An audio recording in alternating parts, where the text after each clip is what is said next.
Bismillahirrahmanirrahim. Assalamualaikum warahmatullahi wabarakatuh. Baik, selamat pagi semuanya Bapak dan Ibu guru. Seperti kata pepatah, tak kenal maka tak sayang. Kalau sudah kenal, hati-hati jadi sayang. Jadi, izinkan saya memperkenalkan diri dahulu sebelum kita memulai presentasi.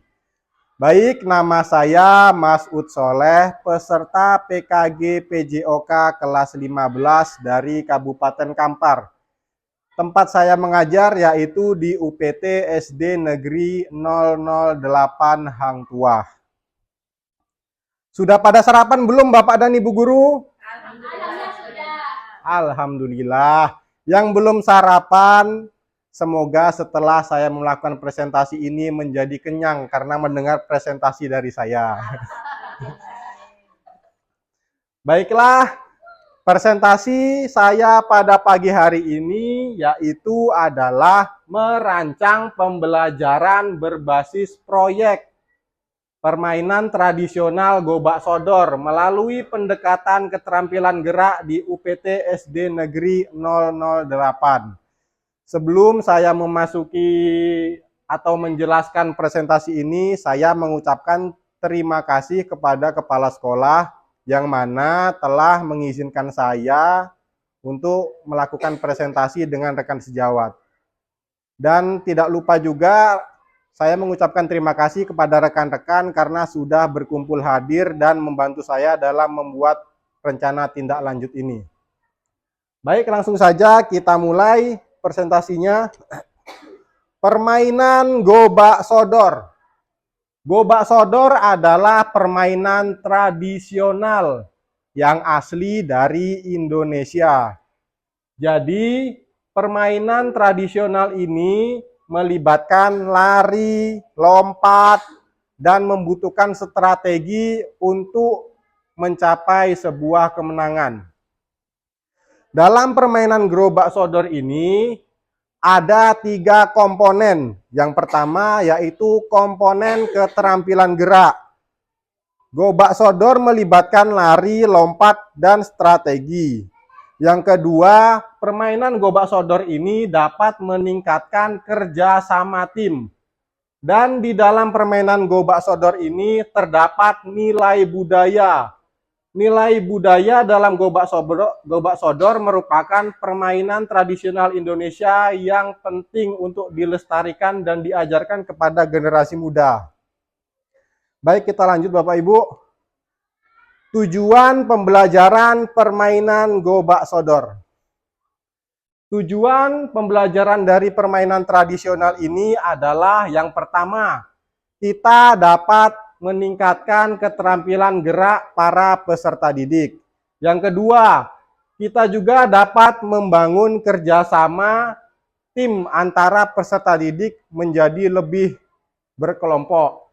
Yang ketiga, kita juga dapat melestarikan budaya yang ada di Indonesia melalui permainan tradisional ini.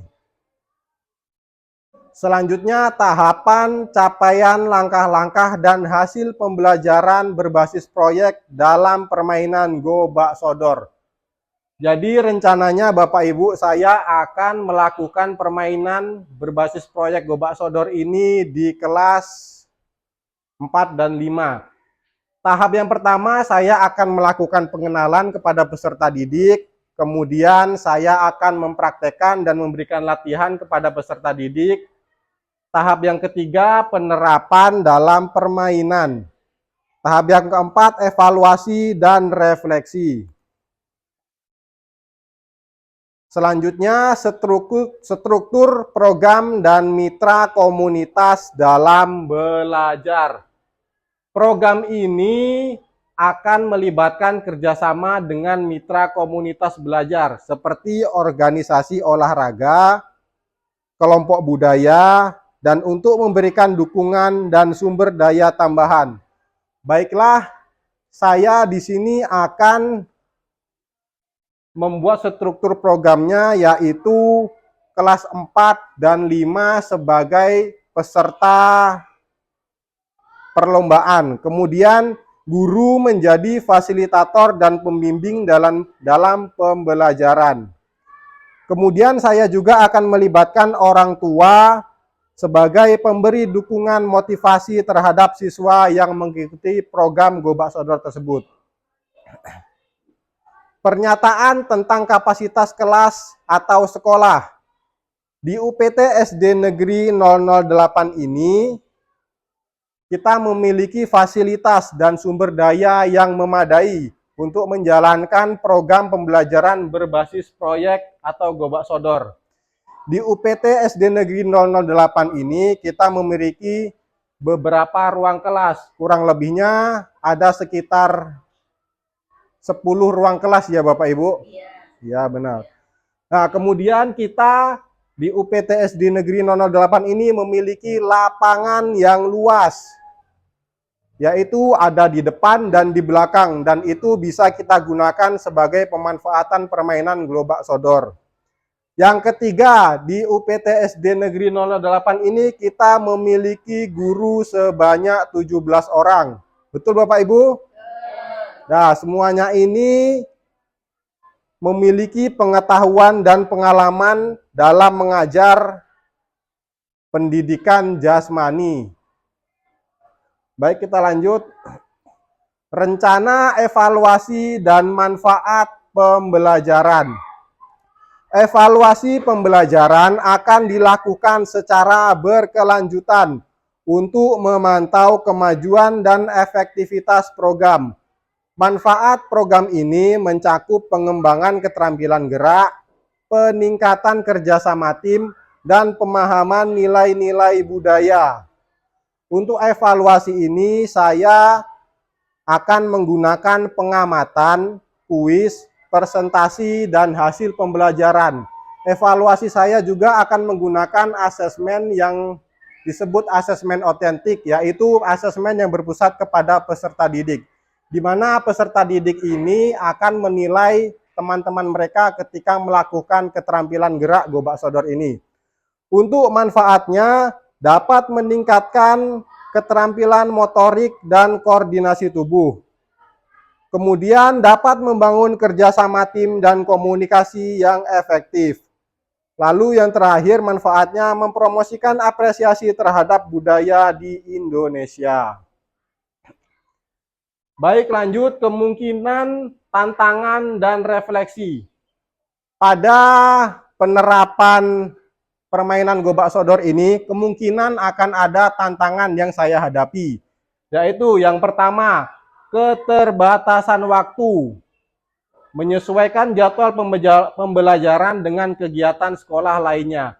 Jadi begini Bapak Ibu, pada saat saya akan melakukan ini biasanya saya melakukan di hari Sabtu, tetapi hari Sabtu kebiasaannya kita banyak sekali kegiatan yang kita lakukan. Contohnya kegiatan di kecamatan seperti kemarin upacara, itu membuat tantangan dan hambatan kita dalam melaksanakan P5 ini. Kemudian yang kedua, sumber daya yang terbatas. Memanfaatkan sumber daya yang ada dan mencari dukungan tambahan. Yang ketiga adalah minat siswa. Nah, di sini menarik, minat siswa dengan permainan tradisional ini sangat sulit ya Bapak Ibu. Karena siswa itu sekarang sudah mengenal dengan teknologi atau HP. Jadi mereka lebih mahir bermain dengan permainan modern seperti Mobile Legends, Free Fire, dan lain-lain. Jadi mereka kurang menarik untuk bermain Gobak Sodor atau permainan tradisional ini. Mereka cenderung lebih bermain dengan HP. Itu adalah tantangan terbesar saya. Kemudian kesimpulan dan rencana tindak lanjut. Program pembelajaran berbasis proyek permainan tradisional Gobak Sodor melalui pendekatan keterampilan gerak di UPT SD Negeri 008 Hang Tuah memiliki potensi besar untuk meningkatkan kualitas pendidikan jasmani dan melestarikan budaya di Indonesia. Rencana tindak lanjut meliputi evaluasi berkelanjutan, penyempurnaan program, dan perluasan program ke sekolah-sekolah lain. Baik, cukup sekian presentasi dari saya. Apakah ada tanggapan dari Bapak atau Ibu Guru? Sudah cukup, Bu? Baiklah, kalau sudah cukup, saya rasa cukup presentasi saya pada hari ini. Kurang lebihnya saya mohon maaf. Wabillahi taufiq wal hidayah. Wassalamualaikum warahmatullahi wabarakatuh.